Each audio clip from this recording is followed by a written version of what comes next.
Pořád se objevují hodinky, které vypadají jako nové, protože si je někdo schoval do šuplíku a přesně na takové předměty my se orientujeme, protože po těch je největší poptávka. Už se nám podařilo tady nabídnout kolem několika tisíců hodinek. Ahoj, já jsem Dan a vítám vás u dalšího dílu Meta Business Makeovers. V tom dnešním díle se podíváme na Clock Gallery. Clock Gallery prodávají starožitné hodiny, hodinky a budíky. V jejich showroomu v Jungmannově ulici najdete opravdu úžasné kousky. Pomůžeme jim zlepšit jejich komunikaci na sociálních sítích a pomoci jim k tomu, aby se do jejich úžasného obchodu dostalo více lidí. Já se jmenuji Patrik Pařízek a věnuji se vlastně takovému specifickému oboru, který se týká starožitných hodin, hodinek, budíků a sídlíme s naším Clock Gallery tady v centru Prahy v Jungmannově ulici.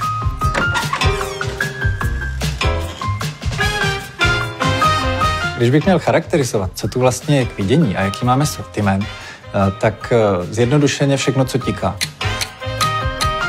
Nejvíce máme náramkových hodinek a z toho nejpopulárnější vlastně je dneska značka Prima, kterou schání hodně mladých.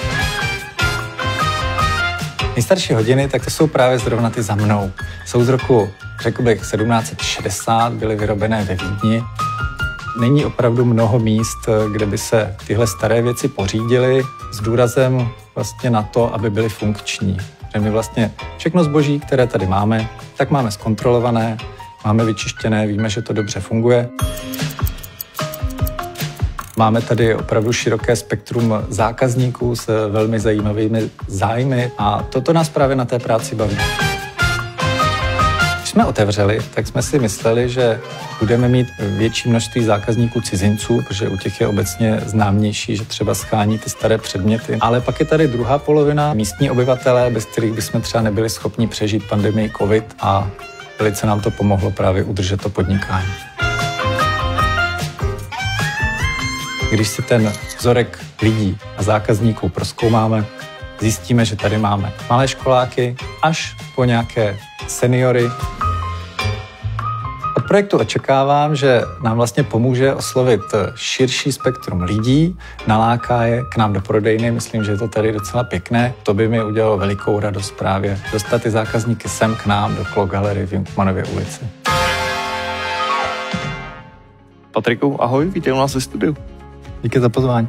Já když kouknu na ty produkty, které vy vlastně nabízíte nebo prodáváte, tak mám pocit, že musíš být člověk, který má hodně rád analogové věci. Jaký je vůbec tvůj vztah k technologiím nebo k sociálním sítím třeba?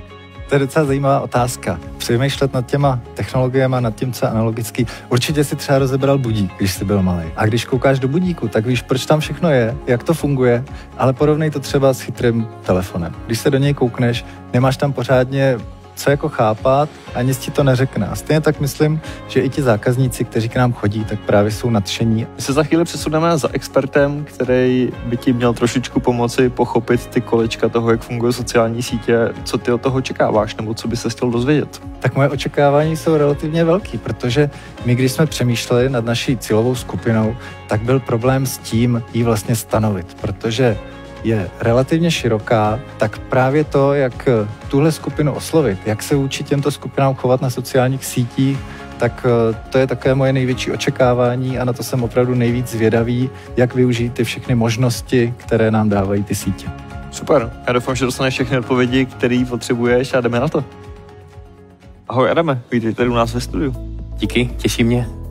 Patrik tady s projektem Clock Gallery má tady ty nádherné produkty, potřeboval by dostat více lidí do jejich kamenného obchodu. Myslíš si, že to je něco, s čím jim sociální sítě můžou pomoci? Určitě plno způsobů, jak toho můžeme docílit. Hlavně nějakým způsobem namotivovat, ukázat jim to, ale ideálně, Patriku, od vás. My když jsme přemýšleli, koho vlastně oslovovat s tím naším zbožím, protože je to docela specifická kategorie, tak je docela složitý z nich nějakým způsobem charakterizovat třeba skupinu, na kterou bychom přímo měli cílit.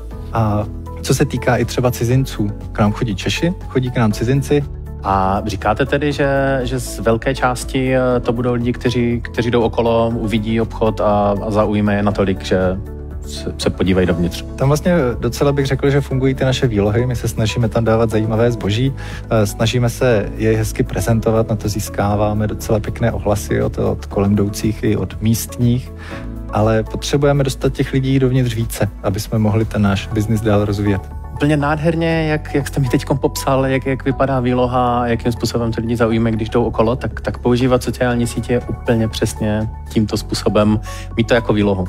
No a Patriku, vy jste zkoušeli už cílit skrze sociální sítě i nějakou placenou reklamou dostat lidi do prodejny? To jsme samozřejmě zkoušeli, ale je tam problém, jak si prostě zvolit nějakou tu kategorii toho návštěvníka, který by byl ideální. Je mnoho způsobů, jak si s tím takzvaně hrát. V reklamním účtu dokážete docela jednoduše nastavit publika, typy cílení.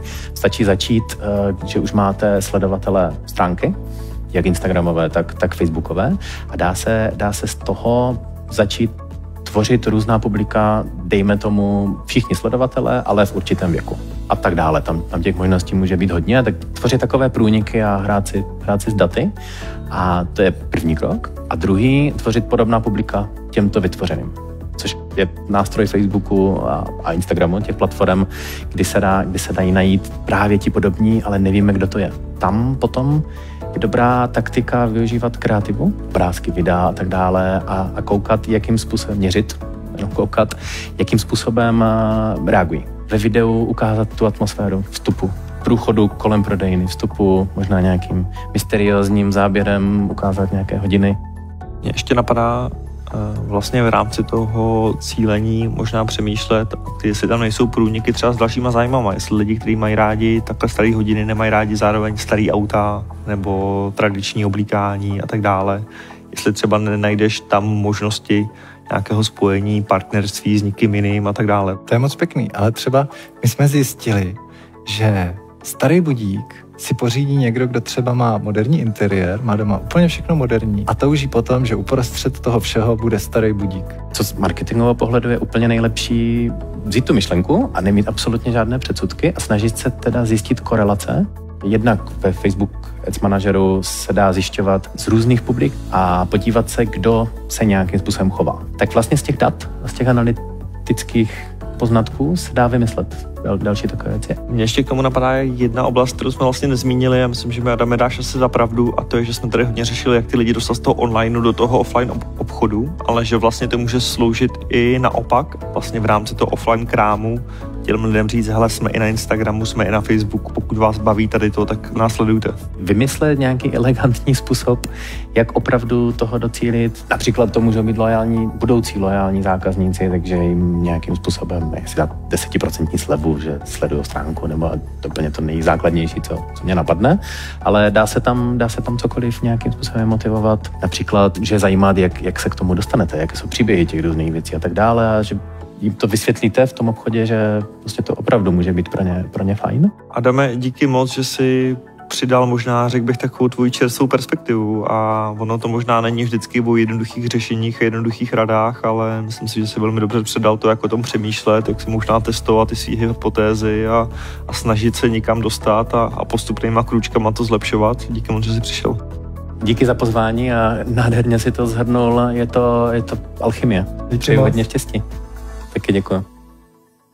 Patriku, máme za sebou rozhovor s expertem. Co jsi z toho odnesl? Já myslím, že plno věcí. Třeba právě tu možnost, že při cílení reklamy tak je možné využít inteligenci té sociální sítě a ona nám pomůže určit nebo poradí s tou cílovou skupinou. Podle těch algoritmů, jak se lidé chovají na internetu, tak to myslím, že je dost zajímavé. To jsem doteď o tom neslyšel.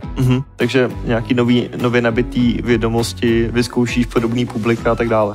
Jo, určitě. A pak třeba propojování příběhů s těmi předměty, to myslím, že může být opravdu divácky atraktivní. Paráda. Jsem hrozně rád, že jsi dorazil. Myslím, že máte skvělý projekt. Já jsem sám zvědavý, co z toho uplatníš v praxi a kam se to posune. Hodně štěstí. Díky za pozvání. Moc děkuji expertovi za všechny rady a doufám, že nám pomůžou dostat do Clogalery více zákazníků. Tohle byla další epizoda Meta Business Makeovers a těšte se na další díly.